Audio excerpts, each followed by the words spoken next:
conocer la realidad sin tanta vuelta. Equipo Maíz les invita a escuchar Vamos al grano. ¡Comenzamos! Hola, ¿qué tal, amigas y amigos? Les damos la bienvenida a una nueva cosecha de Vamos al grano. Como siempre, todo el equipo de producción de este programa estamos listos y listas para llevarles la información y análisis que nos ayuden a entender mejor la realidad en la que vivimos. Saludamos también a quienes nos escuchan a través de esta radio y por supuesto a través de las radios que retransmiten este espacio durante la semana. Soy Edgar Rosales, damos inicio a Vamos al grano, la realidad sin tanta vuelta. Saludos también a César Villalona, que siempre está con nosotros para hablar de aquellos temas que otros medios de comunicación no quieren abordar. César, bienvenido.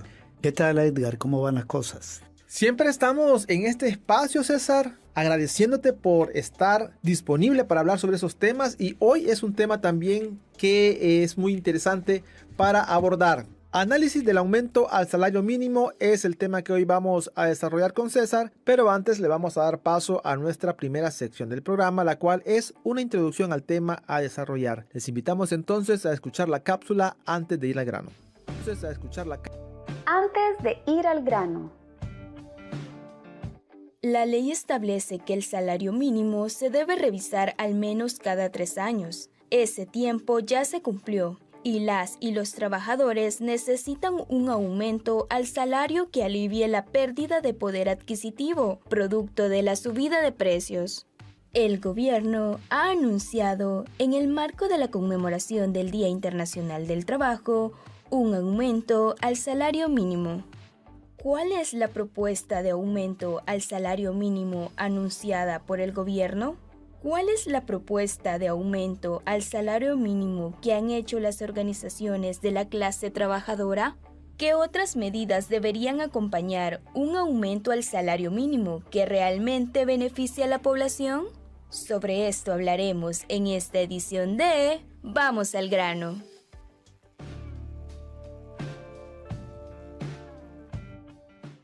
Bueno, estamos de regreso. Recientemente el gobierno anunció una propuesta de aumento al salario mínimo. Ese aumento es del 12%. Hoy con César vamos a aprovechar en este espacio para explicar qué es el salario mínimo, cuál es el salario mínimo actual y qué se puede decir de ese aumento propuesto por el gobierno, César. El salario mínimo, por definición, es el más pequeño que puede pagar una empresa o el gobierno, porque también hay un salario mínimo del gobierno, de acuerdo a la ley. Es decir, una empresa no puede pagar menos de ahí. Podría pagar ese salario o podría pagar más. Por ejemplo, el mínimo en comercio y servicios está en $365. Una empresa puede pagar 400 o podría pagar 500 a una persona, le podría pagar 500. Entonces, como lo dice el nombre, el mínimo es el más bajo que se puede pagar de acuerdo a la ley. En la actualidad, ¿cuál es el salario mínimo que tenemos?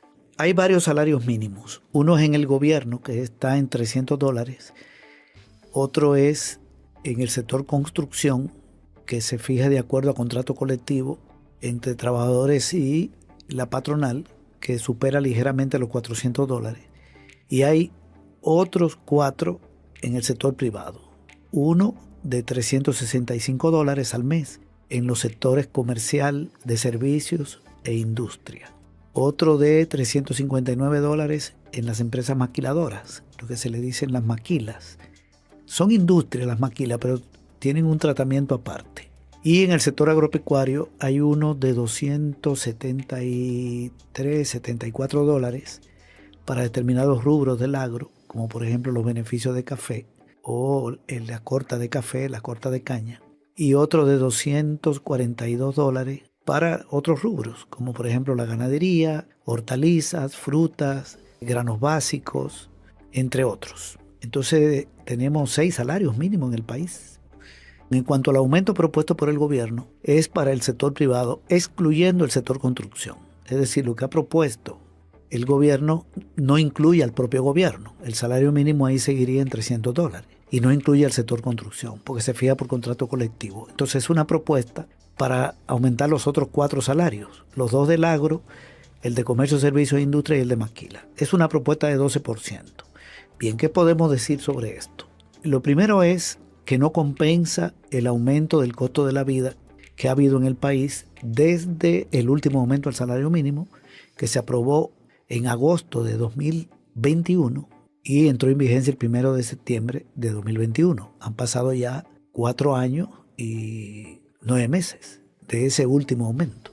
Y el costo de la vida ha crecido desde entonces un 23% en el área rural y un 22% en el área urbana. Es decir, que lo mínimo que debería subirse es un 23% en el campo para que la gente pueda consumir lo que consumía antes con el salario que tenía, y 22% en el área urbana. Yo me estoy basando en las propias estadísticas del gobierno.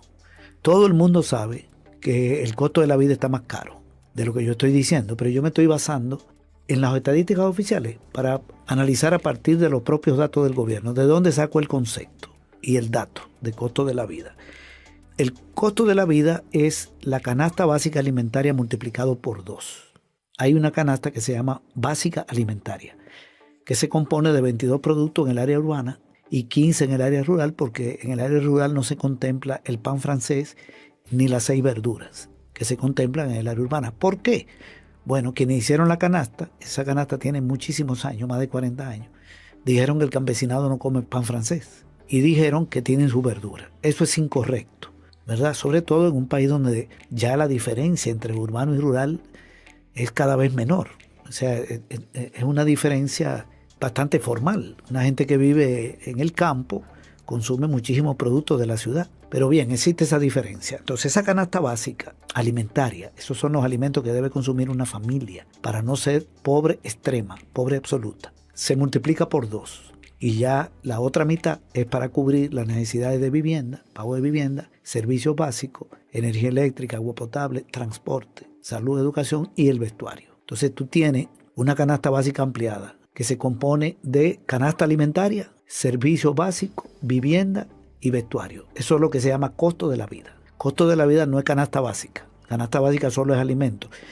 Repito esto porque hay mucha tendencia a la confusión. El salario mínimo debe cubrir el costo de la vida, no la canasta básica. El costo de la vida. Todos los salarios mínimos hoy, ninguno cubre el costo de la vida. Y la Constitución establece en el artículo 38, uno de los incisos, que el salario mínimo debe cubrir el costo de la vida. Y luego la definición de lo que es el costo de la vida la da el Ministerio del Trabajo en el artículo 145. Y te dice que es alimentos básicos, vivienda, vestuario y servicio. Está claro. Entonces, ¿cómo está el costo de la vida? El costo de la vida hoy son $492 en el área urbana. Y estaba en 400 cuando se hizo aquel aumento. Ha aumentado en $92. ¿Cómo está en el área rural? $356. ¿Cómo estaba? 145. De manera que hoy el salario debería subirse de acuerdo a cómo se ha encarecido el costo de la vida, que repito, es 23 y 22%. De manera que ese es un aumento insuficiente, el que está proponiendo el gobierno. No recupera el deterioro de los ingresos de la gente, de los salarios, ni mucho menos le da una mejoría. Por eso el aumento debería ser incluso de más de 22 y 23, para cubrir lo perdido y que la gente mejore sus niveles de vida. Lo segundo es que esa es una propuesta que no tiene fundamentos técnicos. Es decir, se la sacó de la manga, como dice la gente, Nayib Bukele, y dijo vamos a aumentar el salario en tanto, que además no lo aumenta él. Desde el punto de vista formal, legal. Hay una tripartita, ¿no? Sí, el Consejo Nacional. Algunos representantes. Sí, el Consejo Nacional del Salario Mínimo, donde hay 3 personas del gobierno, una del Ministerio del Trabajo, otra de Agricultura, otra de Economía, 2 del sector privado, de la ANE realmente, que siempre ahí tiene el control, y 2 del sector laboral, son 7. Cada uno tiene un suplente, son 14, pero solo votan los propietarios. Ese consejo es el que debe hacer la propuesta y recibir propuestas de la sociedad, incluyendo del gobierno. Pero que Bukele diga que vamos a subir el salario en tanto, significa que para él ese consejo va a hacer lo que él diga. Es decir, aquí va el aumento de 12%, levanten la mano. Sabemos que así será, ¿verdad? Ni siquiera guarda la formalidad legal, porque legalmente esa es una institución autónoma que debe tomar decisiones a partir de requerimientos que haga el propio Consejo de aumento salarial. Puede haber una propuesta del sector laboral, del sector empresarial, del gobierno, propuesta, y de muchísimos otros sectores de la sociedad. Cualquiera puede hacer una propuesta y llevarla al Consejo. De hecho, ahí hay una propuesta ya que tiene casi 2 años, que hizo el Bloque de Resistencia y Rebeldía Popular, que hizo el CDC, la Resistencia Feminista y otras organizaciones populares. Pero bien, Bukele dice esto es lo que va y ya el Consejo entonces se va a reunir y va a decidir lo que él dijo. Ese es un atropello. Otra cosa que quiero decir es que esa propuesta está fuera de tiempo. Es decir, debió ser revisado el salario mínimo en agosto de 2024, cuando se cumplieron los 3 años del último aumento, porque el Consejo Nacional de Salario Mínimo debe respetar el artículo 159 del Código de Trabajo, que dice que los salarios mínimos se revisan por lo menos cada 3 años. Por lo menos. Puede haber una revisión anual y tomar decisiones, pero no pasar de 3.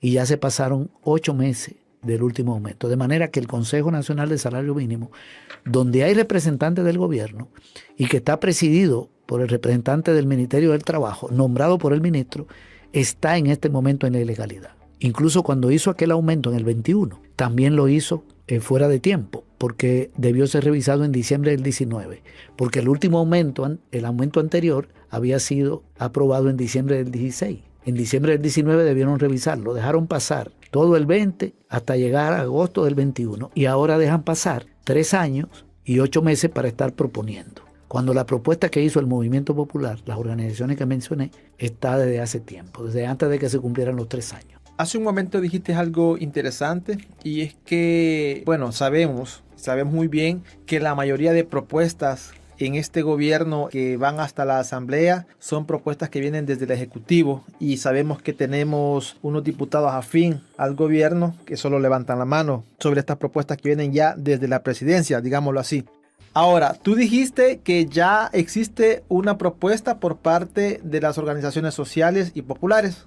Sí, esa propuesta se hizo, yo te decía, en el 2023 y se volvió a plantear en mayo del 2024. Incluso en diciembre del 2024 volvieron a marchar a favor del aumento. Consiste en un aumento de 25% del salario mínimo. Cuando se hizo, se podría incluso hasta revisar a ver si se puede hacer mayor. Y está sustentada en un estudio técnico que fundamenta bien por qué el 25 y cuáles son los impactos. El gobierno no ha presentado ningún estudio a propósito. Se sacó de la manga la propuesta Bukele, digamos, la orden, porque es una orden que le está dando el Consejo. Pero no hay un documento que demuestre cuáles son los impactos. Entonces, esta propuesta tiene fundamento técnico. Es un documento, yo lo conozco bien, bastante sustentado, de más de 20 páginas. Se hizo un resumen y se le entregó al Consejo del Salario Mínimo. No lo han tomado en cuenta. 25%. Primero, ese es el porcentaje. Porque con eso se cubre o se recupera lo que ha sido el aumento del costo de la vida y se hace un aumento un poquito mayor para mejorar las condiciones de vida de la gente. Si el costo de la vida ha subido 22% y tú aumentas el salario un 25%, ya recupera el deterioro y tiene un 3% más. De manera que se puede pensar incluso más. Esa es una propuesta que es el doble de la que está haciendo el gobierno. Bien, ahí se habla de que se beneficiarían más de 700,000 personas del aumento salarial, el cálculo que hay. A propósito, aprovecho para decir que cuando el salario mínimo se sube en el sector comercio y servicio, inmediatamente subían las pensiones de los liceados y liceadas de guerra de FOPROLI, que son 21,000, porque ha estado atada esa pensión al salario mínimo. Es decir, una persona con un nivel de discapacidad tal, le dan el 80% del salario mínimo, o le dan el 60% o el 40%, según el nivel de discapacidad. Pero este gobierno, al eliminar FOPROLIP y los programas de FOPROLIP, pasarlo al Instituto de Veteranos, quitó esa relación entre salario mínimo y pensiones. De manera que si se aprueba un aumento del salario mínimo, no suben las pensiones, porque ya el gobierno separó esa relación. De manera que no se van a beneficiar los liceados y la liceada de guerra. En la propuesta que hizo el Movimiento Popular incluía a esa población, que se beneficiaba de manera automática. Pero bien, más de 700,000 personas.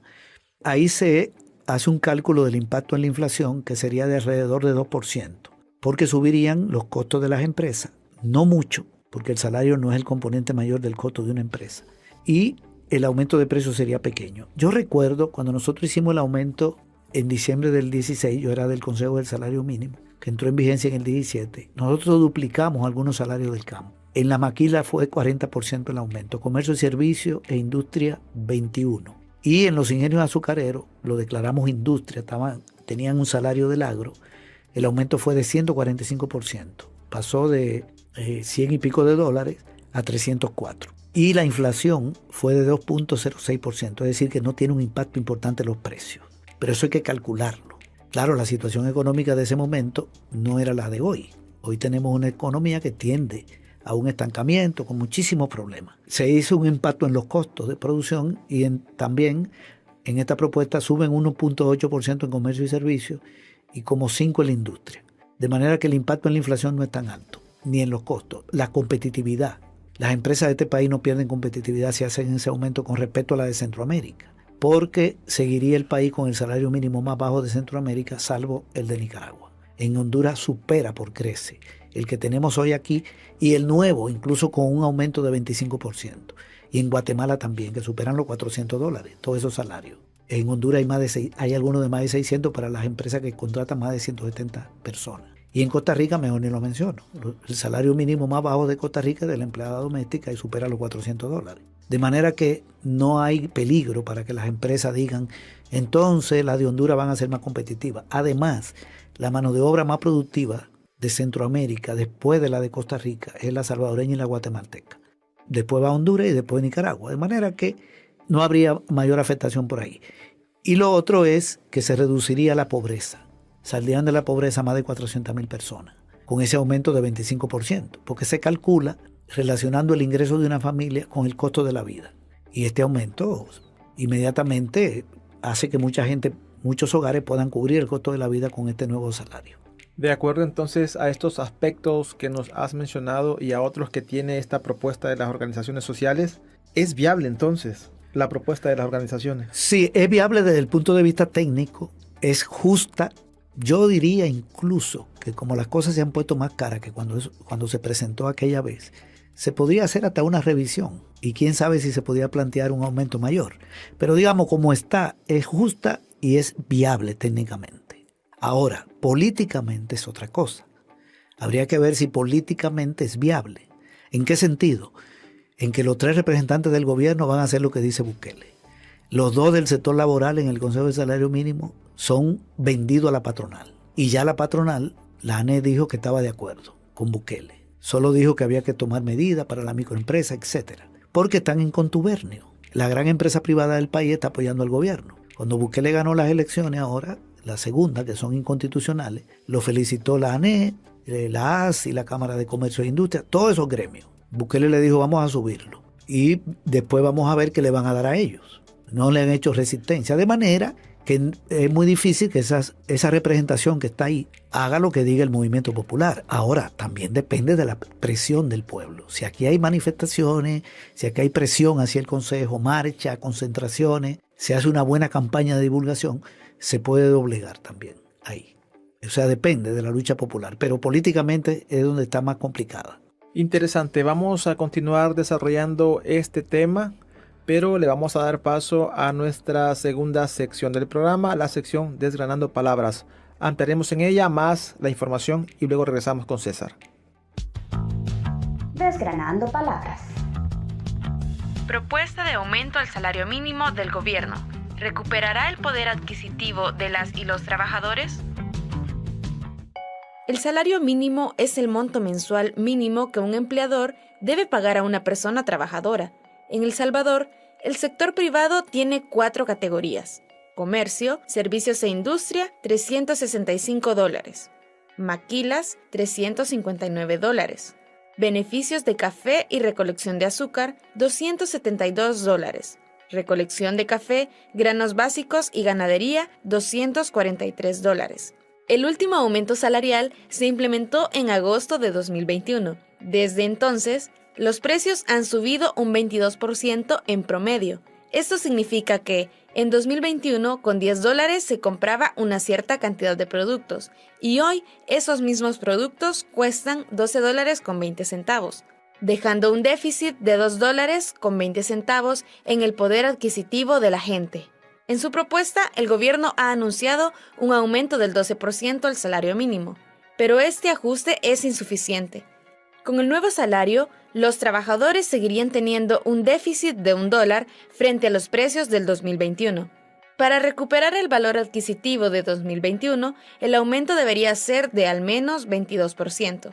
Un incremento menor al 22% no recupera la capacidad económica de las y los trabajadores. Y lo peor es que probablemente los precios seguirán subiendo. Desgranando palabras. Gracias por continuar con nosotros y estar siempre pendientes de este espacio. César, ¿qué otros aspectos tiene la propuesta del movimiento popular y qué se les puede sugerir a las organizaciones populares para presionar sobre este aumento? Muy bien, hay medidas que se sugieren complementarias o compensatorias. Es decir, que el Consejo del Salario Mínimo haga el aumento de 25% y le sugiera al gobierno una serie de medidas para apoyar a las micro, pequeñas y medianas empresas del sector agropecuario. Por ejemplo, en el caso del agro, donde hay una situación difícil, se sugieren subsidios, apoyo técnico, crédito a tasa de interés baja. Se sugiere que se cree un centro de abastecimiento para la producción de granos básicos, para que la población del campo pueda almacenar su producto y vender en periodo de mejor precio. Crear un mecanismo de comercialización mediante el cual el gobierno compre a buen precio las cosechas y la venda barata en las ciudades, sin pérdida. Todo eso son medidas para el agro, porque el aumento salarial va a subir los costos en el arroz, en el maíz, en el frijol, en la ganadería, en el café, etc. Para las microempresas también apoyo técnico, crédito y subsidio. Y hay un cálculo de los recursos que se necesitan para eso. Y se hace una propuesta de reforma fiscal para que el gobierno recaude el dinero que necesita para hacer esas inversiones, poniendo el impuesto a los ricos, a los que tienen viviendas de más de $350,000, el impuesto al patrimonio, aumentando la renta de quienes tienen alta ganancia, las empresas, etc. De manera que está muy fundamentada. Y yo sugiero que se levante de nuevo ahora, en estos días, esa propuesta y se hagan seminarios de discusión a nivel nacional, debate público, presión al Consejo del Salario Mínimo, manifestaciones, marchas hacia allá, y exigir además que el Consejo permita que ahí se exponga la propuesta, exigirlo. Cuando yo estuve, se llevaron más de 40 propuestas del movimiento popular y llegaban y se exponía y además se hacía en público, con los canales de televisión transmitiendo, etc. Hay que hacer mucha presión para que sea viable. Hablemos también, César, de una medida que anunció el gobierno esta semana. Bukele dijo que le pedirá a la Asamblea Legislativa que apruebe una exoneración del impuesto sobre la renta a los salarios de hasta $550. Y dijo también que con esa medida se iba a beneficiar a 100,000 familias salvadoreñas. ¿Qué puedes opinar de esto? En el país, toda persona que tenga un salario hasta $503 y un salario en una empresa formal, ya sea en una empresa del Estado o trabajando en el Estado, en el gobierno o en empresas privadas, pero formalizadas, ¿verdad? Donde la gente recibe un salario, le descuentan para la seguridad social, le descuentan renta, etc. Eso es lo que se llama sector formal.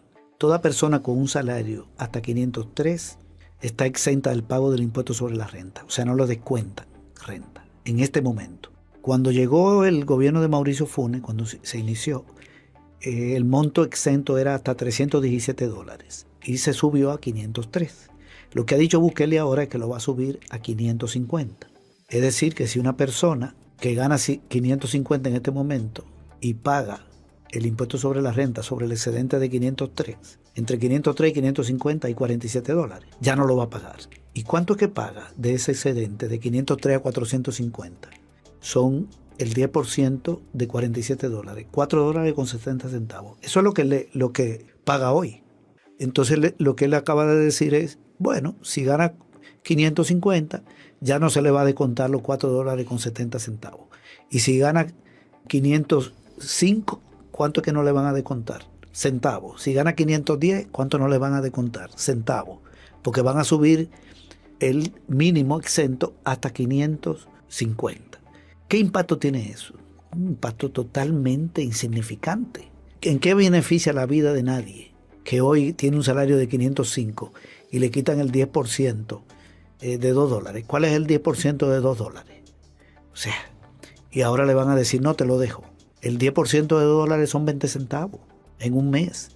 Entonces, es un beneficio insignificante tomando en cuenta las condiciones de vida de la población, de las personas que tienen esos salarios. Lo segundo es que eso no incluye a 100.000 familias. Además utiliza la palabra familia para que después la gente multiplique familia por 4. Entonces da 400.000 personas. No, la cantidad de personas que está en ese tramo de 503 a 550 no llega a 5.000. Nosotros conocemos esa información, la hemos venido manejando del Ministerio de Hacienda en todos estos años y no llega a 5.000 personas. De manera que es un recorte de renta ínfimo para esta población, lo que va a haber. Es una medida que Bukele anunció, creo yo, por razones políticas. Primero porque venía la marcha del 1 de mayo, que iba a ser potente, y anunció las dos medidas, esta, la del salario y la otra. Y segundo porque ha estado acosado políticamente por todo el desastre de Los Chorros, de la carretera que va a Los Chorros, y por el café que encontraron, que parece que era otra cosa en Panamá. Es en ese contexto que plantea las dos medidas, que no son ni paliativos, ¿verdad? Otra cosa es que el gobierno anuncie que no le va a cobrar renta a quienes ganan $800, $1,000. Ahí ya tendría un impacto. Una persona puede decir, bueno, me van a liberar de $50 del pago. Yo no quiero decir que 20 centavos no ayuden a la gente. Ok, 70 centavos. Pero lo que quiero decir es que el impacto en términos de las condiciones de vida del pueblo son insignificantes y que es falsa la cantidad de personas que se beneficiarían de esta decisión. Me gustaría que finalizáramos este espacio hablando o dando algunas valoraciones sobre la marcha del 1 de mayo que recién se acaba de realizar por parte de las organizaciones sociales y populares, que lo mencionaste, que fue una marcha muy grande. ¿Qué nos puedes decir de eso para ir cerrando este espacio? Bueno, el pueblo se tomó las calles, bastante gente, yo creo que fue bastante nutrida.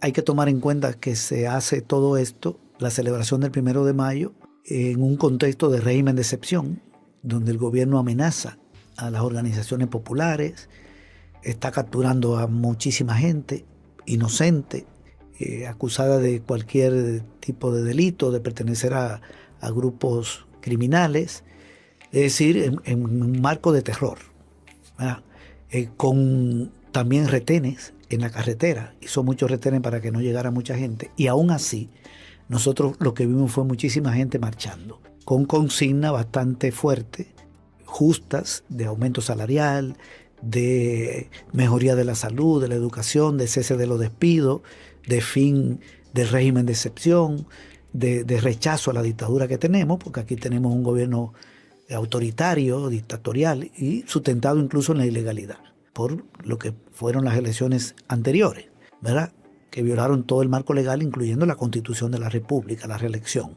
es inconstitucional. Entonces, para mí, la respuesta ha sido muy buena, muestra la vitalidad del movimiento popular, y me parece que hay que seguir mejorando los niveles de organización, los niveles de concientización, para seguir presionando al gobierno, para rechazar las medidas que afectan al pueblo, como los desalojos, los despidos, la represión, y exigir medidas que beneficien a la población. Esa es la combinación que debe haber: rechazar lo negativo y reivindicar lo que el pueblo necesita, que es mejor nivel de vida, que pasa por salario, por alimentación, por salud, por educación, entre otras cosas, por empleo, ¿verdad? Estas son las demandas que necesitamos. Y que termine el régimen de excepción y liberen a las miles de personas víctimas de este régimen que están presas. Bueno, y finalmente decirle a usted, amigo o amiga, que si no se pudo sumar a la marcha del pasado 1 de mayo, también hay otros espacios en los que usted puede ir y alzar su voz para reivindicar muchas de las cosas que César ha mencionado acá en este programa. Gracias a César por siempre estar disponible, como lo dije al inicio del programa, para hablar sobre estos temas que otros medios de comunicación no quieren abordar. A usted, amigo y amiga, invitarles a que se suscriban a nuestro canal de YouTube Asociación Equipo Maíz, donde pueden escuchar este y otros programas, dejarnos sus comentarios o sus preguntas. Soy Edgar Rosales, esto fue Vamos al Grano, la realidad sin tanta vuelta. Que tengan feliz día.